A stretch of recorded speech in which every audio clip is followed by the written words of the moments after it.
Praise the Lord. Hallelujah. My dear brothers and sisters, today the Holy Catholic Church is celebrating the feast of Saint Stephen, the first martyr, the first one to die for Christ. And if you read the life of Saint Stephen, you will be so excited. This young boy, and he's so committed to God. He was a deacon, archdeacon. He was consecrated as a deacon. And he surrendered himself totally to the Lord. And then the Lord used him. He didn't do much ministry. His ministry was very limited. But when he was doing ministry, he was so powerful. You know, we read in this word of God, Acts of the Apostle. Acts of the Apostle, we read like this in the word of God, chapter 6 verse 8. Acts of the Apostle, chapter 6 verse 8. There are some secrets about the Bible, secrets about Saint Stephen. Stephen, full of grace and power, did great wonders and signs among the people. If you really want to do great wonders and signs among the people, the only condition you should have is full of grace. If you are grace-filled, full of grace, then you can do great wonders and signs among the people. How to be graceful? Anything that is taking away the grace of God, you should avoid. Don't lose the grace of God. How to be in the grace of God? Get rid of every sin. I'm not saying that you will never commit sin. We all are sinners, we fall into sin. But there is an easy way to be in grace God has given us. And that easy way is called sacrament of confession. Don't go for confession because, don't commit sin because you have confession. But make use of confession to come out of every sin. Every time, the moment you see you are committing sin, you have committed sin because you are so weak, instantly thirst for confession and then go for confession. By doing so, instantly you will be in the grace of God. Though you commit sin many times in your life, most of your time you are in grace because most of the time you go for confession. Many people, they think, okay, anyway I'm going to commit sin, so why should I go for confession? Anyway, I will be repeating the same sin again and again, so I don't want to go for confession. Don't ever say this, because through confession, if you do a sincere and true confession, slowly, you are getting the grace to overcome sin. If you don't use the gift of sacrament of confession, then you are losing the grace each time. You may be going for confession once in a while for Christmas and Easter or some other days. Remember, you are getting grace only once or twice in a year, and this grace is only lasting for 1 week, because within 1 week you commit sin again, and you will go for confession only in the next year. That means majority of the days of your years you spend without grace. That is why we are not with power. We are powerless. So Stephen, full of grace and power, did great wonders and signs among the people. So I have seen so many saints in the life of so many saints. They are all powerful because they were frequent for confession. They all, it's not that they never committed sin. They committed sin, but they made sure to go for confession instantly. The moment they fall into sin, they go for confession. Saint Dominic Savio used to go for confession every week, every third day, fourth day, because he was living with Don Bosco. So he always got a chance because he was living with the priest. So he always made use of the chance to go for confession. As soon as he commits sin, he instantly go for confession. So as a result, he says, most of my life I spent in grace. I always in the grace. That is why he was made a saint within no time. So my dear brothers and sisters, Stephen was full of grace and power. So he did great wonders and signs among the people. If you are full of grace, the more you are filled with grace, the more you are powerful. The more you are in holiness, the more you will be powerful. Praise the Lord. So this grace that is what God expects. Your holiness, that is what your expectation. God expects from you. So I remember one day, one husband and wife, they were having a problem. And the wife said, Father, please advise my husband. And he is having a wrong relationship and all those things. Then I spoke to the husband and said, my dear friend, so what is the problem? Then he said, Father, why is she accusing me? Why is she accusing me? I am a very good husband. Ask her. If you have any doubt, ask her. I am a very good husband. I am committed to her. Whenever she needs some money, I always give her money. Whenever she needs to go out for a supper out or lunch out, I always take her. Once in a while, we go for movies. And for shopping and all the other things, I used to take her. And every day, every week, at least one day I spent with her.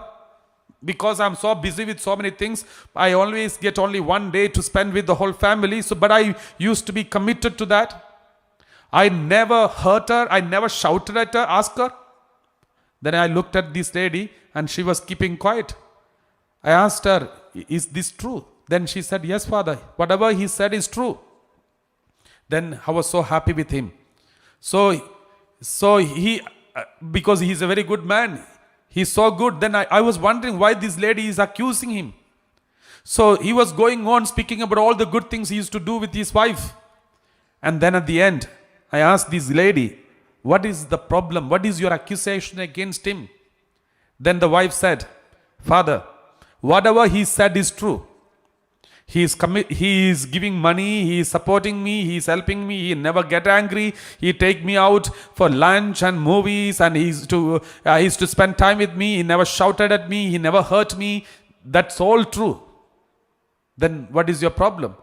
Then she said, Father, but he is having a relationship with another lady in the office, she is working as a secretary to him. They are having a relationship. Everybody knows. He also told me there is a relationship. Then I asked this man, is this true? Then he said, but Father, whatever she needs, I am giving her. Then what is her problem? I am giving her whatever she asked for. So if I am having some entertainment in between in my office places, what is her problem? Because I am entertaining her always. Then I asked this lady, what do you say? Then she said, Father, even if he doesn't take me to park or a lunch out or supper out or movie out, or even if he doesn't give me anything or any money or anything, but if he's committed, faithful to me, if he's not having any wrong relationship, if he loves only me, not in relationship with anyone, that is more than sufficient for me. I never asked him to take me to lunch out or all these things. I never asked him to give me money or all these things. I just wanted him to love me, and I want to love him with the undivided heart. I want his faithfulness to me, that's all. Then I understood. Then he also understood the important in the husband-wife relationship is faithfulness to each other. Even if you give the best of everything, but you are having a wrong relation with someone else, that is not complete. It is not perfect. The same way, in your relationship with God, you must be going for daily mass, Sunday mass, and even Friday fasting, and you are giving money to the church and tithe, and you are so committed and everything. But in between, you are entertaining evil spirit. You are entertaining all the evil tendencies, addiction to bad habits, wrong relationship. Then the Lord will say, even if you don't do all these things to me, for me, if you are faithful to me, holy in front of me, that is sufficient for me. Be faithful to me, be holy in front of me. That is why the Second Vatican Council says, all are called to holiness. All are called to holiness. You know, I always remember, why did Jesus loves Saint John most? He's supposed to be loving everyone equally because he's God. But Bible says, John was loved by Jesus more than anyone else. Why did Jesus love John more than anyone else? So if you read the Bible very seriously, go through everything, then you will come to know John was the one among all the 12 disciples. He was the one, he did not have the heart of Jesus. All the others, slowly at least, they were having a heart of Jesus. So there are so many people used to say, the spiritual fathers used to say, the two people whom Jesus loved the most, one was John, the other one was Judas.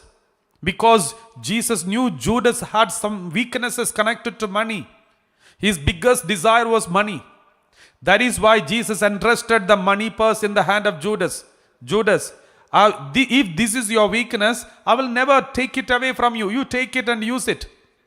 And he used to steal from what was put into it. Jesus knew it. And Jesus kept quiet. Jesus gave him lots of chances to repent. Each time when you were stealing, we read Gospel of John chapter 12 verse 4. We read like this. Gospel of John chapter 4. So chapter 12 verse 4. But Judas Iscariot, one of his disciples, the one who was about to betray him, said, "Why was this perfume not sold for 300 denarii and the money given to the poor?" He said this not because he cared about the poor, but because he was a thief and he kept the common purse and he used to steal what was put into it. Everybody knew he was stealing, but still he thought nobody knows. That's how those who are committing sin, they think nobody knows, but everyone knows. The whole world knows. So this is what happened to the Judas. So God gave him special love, special protection, special positions so that he may be changed. Many often that certain special positions God gives you, that is for your change, so that you may change. Praise the Lord. So some special titles are given to you, special responsibilities are given to you, special offices are given to you, so that you may change your life. But many a time we make use of these weaknesses, make use of these opportunities and entertain our weakness. That is what happened to Judas. Now let us go back to John. John, why did Jesus love him most? Because we read like this in the Word of God. In the Gospel of Luke chapter 9 we read, one day Jesus and the disciples were going through a Samaritan town, but the Samaritans did not accept him. And when the Samaritans did not accept him, all the other disciples kept quiet. But John and his brother John and James, especially John, he is the youngest one. He said, "Jesus, shall I command, let the fire come down from heaven and consume the whole village?" So he was full of hatred inside. John had full of hatred and selfishness. Another occasion, John, along with his mother and James, his brother, they came and tried to recommend in front of Jesus. "Jesus, when you establish kingdom, my children should be first place and second place. Can you give me a guarantee?" Then Jesus denied that. My dear brothers and sisters, what does it mean? They were having desire for possession, position. They were full of hatred. Especially John was full of anger, hatred, destructive spirit. And that was the one reason why Jesus accepted John and loved him most. Because of the love of Jesus, John changed. That is why during the Last Supper, John was leaning on the chest of Jesus. He was leaning on the chest of Jesus. And Jesus was talking about his betrayal. When Jesus was talking about his betrayal, John could hear the heartbeat of Jesus. And when you speak about the betrayal, suppose you are talking about the most painful experience of your life, your heartbeat increases. You will be disturbed. You will start sweating. You will be irritated. Your whole body will react. But when in the Last Supper, when John was leaning towards his heart, and when Jesus was saying, "One of you is going to betray me," When Jesus was speaking about the betrayal, John could hear the heartbeat of Jesus, and he was so shocked that Jesus is so calm and quiet. He's not disturbed. His heartbeat is not increasing. It is so normal. And even when he's talking about his enemies, Jesus is so calm and peace. That has touched him. Not only that, this John, he had witnessed the Mount Tabor experience. Jesus did not take any other disciples when he went to Mount Tabor. But Jesus took John, James, and Peter to the Mount Tabor. And as they were praying, he was transfigured. They had a glimpse of eternity. For a second, for some seconds, they had a glimpse of eternity. They saw the glory of our Lord Jesus. And then Peter was shocked. John was shocked. James was shocked. He was keeping silence. But Peter said, Jesus, it's good to be here. I will make one tent for you, another tent for Elijah, another tent for Moses. But they forgot about themselves because they had a glimpse of eternity. They knew they do not belong to this world anymore. There is another world. Jesus is talking about another world, another world, another world. Jesus always spoke about another world. So they came to know there is another world. Moses is there. Elijah is there. They are alive. All these years, they only believed Moses and Elijah are only in the history of the books, history of the Bible. They never knew, they never believed, it was not so confirmed for them that they are living human beings. They are alive now. They all thought they are dead. According to Jewish belief, those who are dead are sleeping. Those who are dead are sleeping in the grave. So they thought Moses and Elijah must be sleeping in the grave. But that day on Mount Tabor, they came to know Moses and Elijah, though they are dead, they are alive. That means after death, there is a life. There is a life. This touched them. And after that, the Last Supper, even in the Last Supper, John was touched. And that is one of the reasons why even all the other disciples abandoned Jesus. John did not abandon him. He was standing under the cross because he's so strong and he had influence, and he was standing under the cross. And my dear brothers and sisters, later he became an apostle of the love. He became an apostle of the love because Mother Mary was also present in his family. And after in communication with Mother Mary, all what has happened in the past, all what has happened about the childhood of Jesus, everything Mother Mary explained to John. That has touched John so much. There is a tradition about John. In his old age, he was sent to Patmos Island. John was sent to Patmos Island. And there were so many other Christians who were exiled to Patmos Island. Normally, those days, if someone is caught by an act of crime, instead of putting them in the prison, because most of the prisons used to be full, so instead of putting them in the prison, they used to be exiled to small islands. So there was an island called Patmos, and in which they used to send all the Christians who are caught, they used to send them to Patmos Island. Our Apostle John was flogged many times. Once he was boiled in the oil. There was so many tortures Apostle John has gone through. At the end, Apostle John, we know from the history, one day when he was in the Patmos Island, there were so many Christians. They used to come together every day, or evening or morning. They used to come together for prayer. And Apostle John was so old then, because he died in his old age. He had a long beard and a long hair, all the white hair, gray hair, and he used to come along with holding two people who used to hold him, and he used to come and sit in front of all these people, and then all the people used to ask Saint John, speak about him, because everybody wanted to know about Jesus, and John knows about Jesus more than anyone else. John knows Jesus more than anyone else. You know why? John lived with Jesus 3 years. Not only that, John lived with Mother Mary. So Mother Mary must have told all the stories about the childhood of Jesus. So John had so many stories to speak about Jesus. Therefore, when he sits in the crowd, all the people who used to sit there, they used to say, John, speak about him. Then John, looking down, but with a smile in his lips, he used to look at them and repeat one or two sentences very often. He is love. He is love. He used to go on saying, He is love. Praise the Lord. Hallelujah. That's the only thing he used to say. He is love. He is love. He is love. If you read the letters of Saint John, he is the one who spoke about love most. But who was he? He wanted to destroy the Samaritan village by sending fire from above. And he wanted to get the first position when Jesus established the kingdom.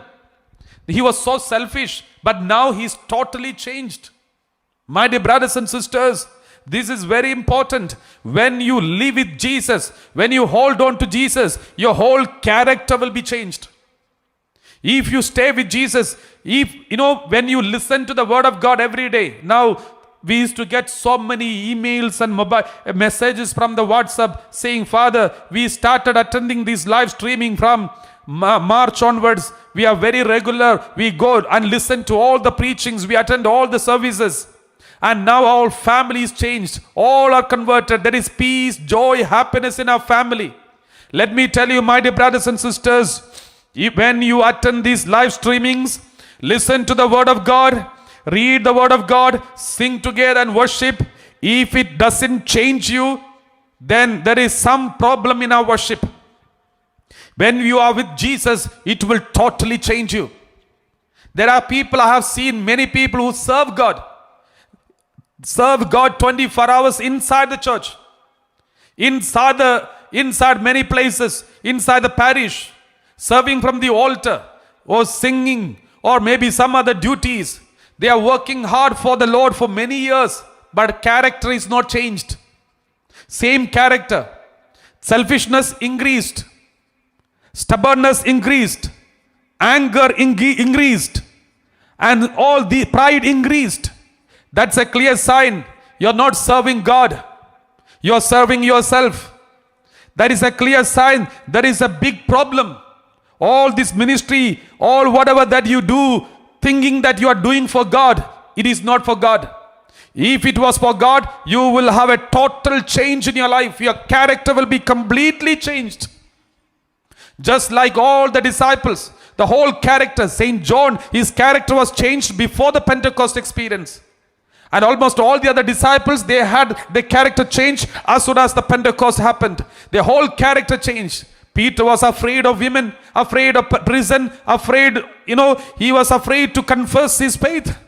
But later he died in Rome, upside down on the cross. He is not afraid. He was laughing. He said, I'm not worthy to be killed as my master, so kill me upside down. He was cracking jokes. All the apostles were killed. They were ready to face it because they're totally changed. Because they were really serving God. They were really with God. So if you are attending the live streaming every day, if you are truly with God, if you are truly worshiping God, if you are truly worshiping and praising God every day in your daily live streaming, let me tell you, by now you must be totally changed. By now, your family must be totally converted, totally transformed. If you feel there is more joy, more happiness, more peace, more humility, and more peace in the family and in your relationship, I'm so happy because this live streaming is helping you so much and you are doing sincerely the worship. But if it is not helping you out, there is something that you need to repent, something that you need to see. Are we really worshiping with the Lord Jesus? Are we really worshiping our God during this live streaming? Or are we just doing our duty? Or are we doing just for the sake of doing it? Or are you trying to bribe God? Some people bribe God. How? Okay, let me attend the live streaming this week and see whether I will be healed or not. This is called bribing. You are trying God.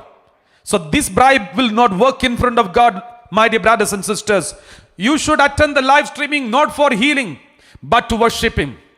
You should attend the live streaming not just to receive something, but to give everything to Jesus. Your time, your energy, your praises, your everything, thanksgiving. That is the aim of this live streaming. That is why, if you have noticed, during this live streaming, we are always praising God, singing, and praising, hallelujah, hallelujah. Because we have nothing to ask for, because He will give everything. We are here to give everything to God. God, you have given me my life, given me everything, my ability, my strength, my body, my everything. I give it to you, Lord. So give everything to God. Praise the Lord. Hallelujah. This is what we have to see. And this is what the most important aspect. And that is why we read Gospel of John chapter 15 verse 19. Gospel of John chapter 15 verse 19, we read like this. If you belong to the world would love you as its own, because you do not belong to the world, but I have chosen you out of the world. Therefore, the world hates you. Many a time I used to wonder why a small mistake of a priest is celebrated in the media. If one priest commits a sin, they don't target one priest. The media target all the 400,000 priests around in the world. If one mistake happens in the Catholic Church, they don't focus on one mistake of that individual person, but they attack the whole Catholic Church. But at the same time, no other religion in this world has done so much of charity, so much of helping the poor people, outcasts and rejected people like the church has done. But they are there, everyone is there in the front line to criticize the church. Always make fun of and insult in the public, insult in front of everyone, just because one priest has committed sin or some priest has committed sin, and they target all the priests as if everyone is same. Why? Because the world hates you. The world hates the church. The world will hate the Catholic Church, because the Catholic Church is living in a place, out of place. Because this world is not the world of the Catholic Church. The Catholic Church belongs to the other world. The church belongs to the other world. Jesus said exactly this. If you belong to the world will love you. Suppose you do some mischievous thing, everyone will praise you. Suppose you speak something against the Bible, everyone will support you. Suppose some big crime, suppose a sin, a crime, you say it is no more a sin. Suppose Pope says from tomorrow so and so sin, maybe living together is not a sin. Living together without the sacrament of marriage is not a sin. Suppose if somebody says, somebody in the authority, the whole world will praise that person and attack all the others in the church. Because anything of this world, they love it. They enjoy it. They will promote it. And that is why even when the church or Pope gives even a remote hint, the world media are celebrating it. My dear brothers and sisters, but what does Jesus say? If you belong to the world would love you. If you think, when you as a priest, when you do ministry, if the worldly people are praising you 24 hours, then let me tell you, your ministry is wrong. Something wrong with your ministry. Somewhere you are pleasing human beings, not God. If you are pleasing God, you will be hated. You will be criticized. If possible, they will crucify you. So if you belong to the world would love you as its own, because you do not belong to the world, but I have chosen you out of the world. The Lord says, though you do not belong to the world, I have chosen you out of the world. Therefore, the world hates you. Now, one way I'm so happy about the Catholic Church, whenever I see the Catholic Church is being persecuted and abused and insulted through the media, I'm so happy about the church, because the church is doing well. That's why they hate you. Praise the Lord. Let us read John 18:36. John 18:36, we read like this in the Word of God. Jesus answered, my kingdom is not from this world. If my kingdom were from this world, my followers would be fighting to keep me from being handed over to the Jews. But as it is, my kingdom is not from here. My kingdom belongs to the other world. Therefore, don't be attached to this world so much. If you are not attached to this world, you don't worry. You know, Stephen not worried about all those who are standing with the stones. When he looked around, everybody is holding the stones. And suddenly he knelt down in front of God and looked at the heaven and said, I see heaven opened. I see heaven open. I see Father and Jesus. This they could not believe because Stephen was witnessing the other life. Stephen was witnessing that there is another world which the devil could not accept it. Praise the Lord. We read in the Word of God, Acts of the Apostle chapter 7 verse 54 onwards. We read, when they heard these things, they became enraged and ground their teeth at Stephen. Verse 55. But filled with the Holy Spirit, he gazed into heaven and saw the glory. You know, when everyone is grinding their teeth against Stephen, what Stephen is looking, you know, when somebody grind their teeth against you, don't look at them. Then you will also grind your teeth. But instead, you look up. When everyone accuses you, if you look at them, you will accuse back. But look up. Then you will see something joyful. If you look at here, something terrible. Look at there, you will see something joyful. That is a secret of holiness. Anytime when you are insulted, abused, wounded, we have a tendency to look at them and say, oh, how could you do this? How could he do this? How could she do this? We are focused on them. That's why we are getting depressed. So when people are grinding their teeth against you, you look at them, look at there, then you will see a beautiful message. You see Father and you see Son of God sitting there and inviting you, come. It's a beautiful place here. I have kept a beautiful dwelling for you. Come. That is why Stephen was so happy to go there, because he found this world is nothing in comparison with what is waiting for him. But filled with the Holy Spirit, he gazed into heaven and saw the glory of God and Jesus standing on the right hand of God. Verse 56. Look, he said, I see the heavens opened and the Son of Man standing on the right hand of God. Continue. But they covered their ears. You know, the moment you speak about the other world, the devil will cover your ears. With a loud shout, all rushed together against him. Because they can't, anything, the devil will never ever allow you to believe that there is another world. This is very important, my dear brothers and sisters. Colossians chapter 3 verse 2. Colossians chapter 3 verse 2. We read like this. Set your minds on the things that are above, not on the things that are on earth. Set your minds on things that are above. Look at heaven. Look at heaven. Even if there is a mess here, there is a message there. Look at the message. Don't look at the mess. Set your minds on things that are above, not things that are on earth. Let us read Philippians chapter 3 verse 20. Philippians chapter 3 verse 20. We read like this. But your citizenship is in heaven.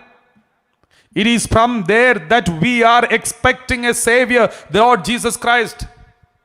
Our citizenship is in heaven, not here on earth. Praise the Lord. You may have the passport of UK or India or any other passport of this world. This is good for nothing. When you die, you can't even take your passport in along with your coffin. Someone else will take it. So, your real original passport, which you are going to be using for eternity, is the passport of heaven. Because you are the true citizenship in heaven. Your citizenship is in heaven. It is from there our Lord Jesus is coming. So he is also, we are all same citizenship. Whether you are coming from Africa, India, America or any other continent, we are all belong to this Jesus Christ in the same citizenship. This is very important, my dear brothers and sisters. Therefore, as we are celebrating the feast of Saint Stephen, let us focus on this aspect. There is another world waiting for us. This belief converted and changed John, converted and changed Stephen, converted and changed all the disciples. Though initially they were so weak and frightened, They all were converted as they were with Jesus and had gone through all these experiences. They were all converted. They knew there is another world waiting for them. Therefore, they were ready to be killed, crucified, and pierced, and chopped, and they're boiled in the oil. They were ready to go through all the sufferings because they knew their citizenship is in heaven. They were so hurried to go there. Praise the Lord. We are not hurried to go there because we are so fond of this world.